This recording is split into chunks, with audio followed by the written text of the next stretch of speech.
Bienvenidos a la Red Tecnoparque Colombia, Nuevo Bogotá. En la siguiente presentación vamos a revisar lo que es el microscopio de fuerza atómica. Este microscopio de fuerza atómica, como podemos ver, pues consta inicialmente de 4 partes fundamentales, todos los microscopios de fuerza atómica. En ella contamos con una micropalanca, que esta micropalanca generalmente está recubierta de aluminio, y al final de esta micropalanca encontramos una punta que va a ir a una muestra que vamos a caracterizar. Esta muestra está conectada a un tubo piezoeléctrico o una cerámica piezoeléctrica, en la cual pues a diferentes cambios de voltaje pues esta responde a cambios también de longitud. Les decía que la micropalanca está recubierta en aluminio, y es porque en esta micropalanca va a impactar un láser de 650 nanómetros, el cual va a reflectar hacia un fotodiodo detector. Generalmente estas micropalancas son de nitruro de silicio. El fotodiodo detector, como ustedes pueden ver, consta de 4 cuadrantes: cuadrante A, B, C y D.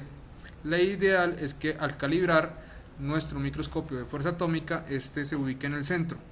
Al ir bajando suavemente la punta, vamos a ver que se presentan dos tipos de fuerzas: las fuerzas normales y las fuerzas laterales. Estos serían fuerzas que se presentan a nivel macro como tal.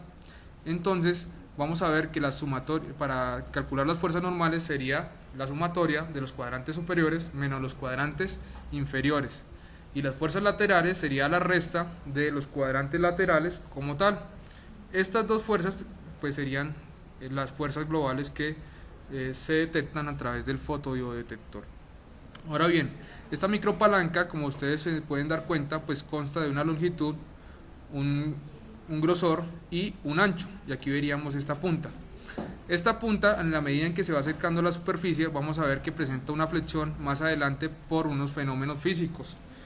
Sin embargo, este como tal, pues al alejarse de la superficie, esta vuelve otra vez a su forma, por lo cual se define que es muy parecida a un resorte con una constante de recuperación o un muelle elástico como tal.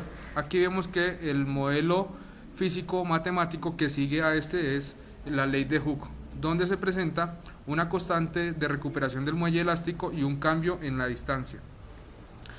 Como podemos ver, la punta de la micropalanca, en la medida en que se va acercando a la superficie, esta se presenta un fenómeno llamado el fenómeno de atracción y repulsión, y se describe a través de una ecuación que es la ecuación de Lennard-Jones. Esta ecuación de Lennard-Jones nos describe un potencial, y este potencial está dado por la variación de este potencial sobre la variación del radio. Aquí vemos que en la medida en que nos vamos acercando en la superficie, el radio que separa la punta de la superficie va a ir disminuyendo. En la medida en que disminuye, vamos a presentar que cuando la punta está más cerca de la superficie se van a presentar fuerzas de atracción. Sin embargo, cuando ya la punta y la muestra están muy cerca, se presentan fuerzas de repulsión. Es allí donde se presenta un modelo, el modelo de Lennard-Jones, donde el potencial, ¿sí?, es negativo. Lo ideal es trabajar el equipo en este modelo donde el potencial de Lennard-Jones, en función de la variación del radio, es totalmente negativo. Para calcular la oscilación de la punta, vamos a ver que la frecuencia va a estar dada por la raíz entre la constante de recuperación de la masa, en otras palabras sería 2 veces pi por la frecuencia. ¿Cómo podemos calcular la constante de recuperación de la micropalanca? Como la micropalanca está hecha de nitruro de silicio, vamos a tener el coeficiente, el módulo de elasticidad de Young para el nitruro de silicio sobre 4 veces. Vamos a tener también el ancho, el grosor y la longitud.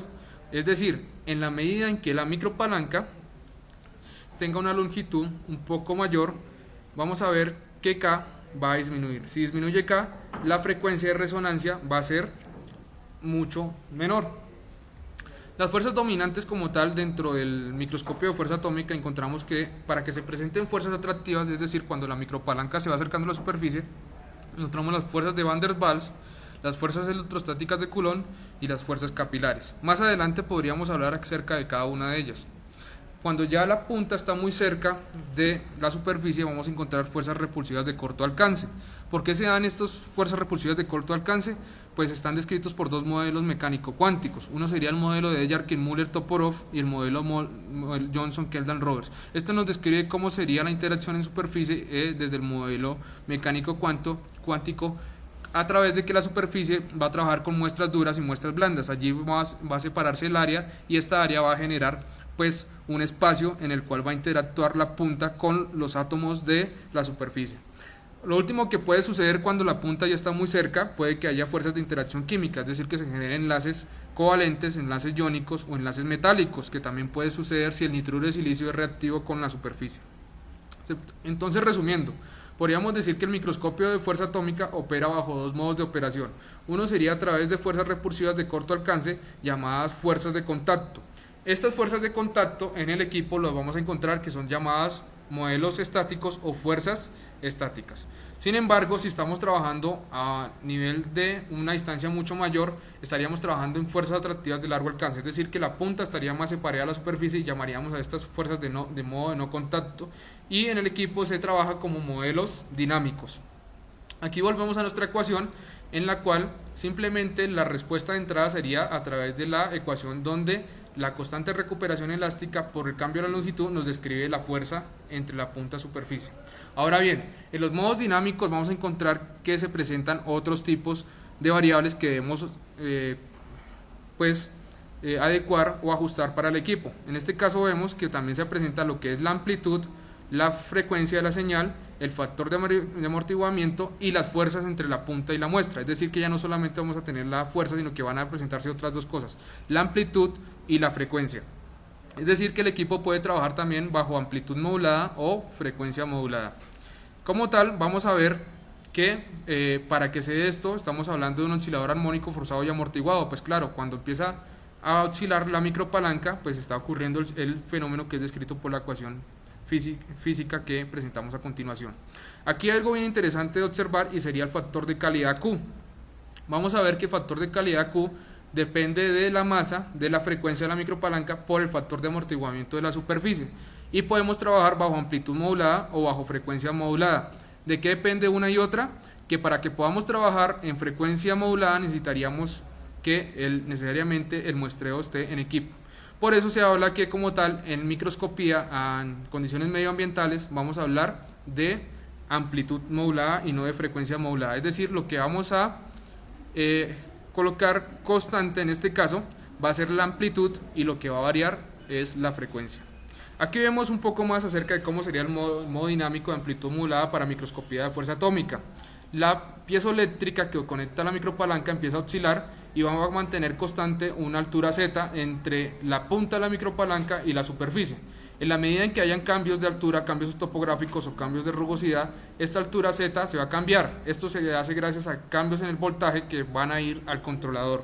Si vemos también de pronto cambios negativos en z, es decir, profundidad o huecos en la superficie, pues va a mantener otra vez z. Allí es donde estamos variando como tal, entonces, lo que es la primera parte de microscopía de fuerza atómica.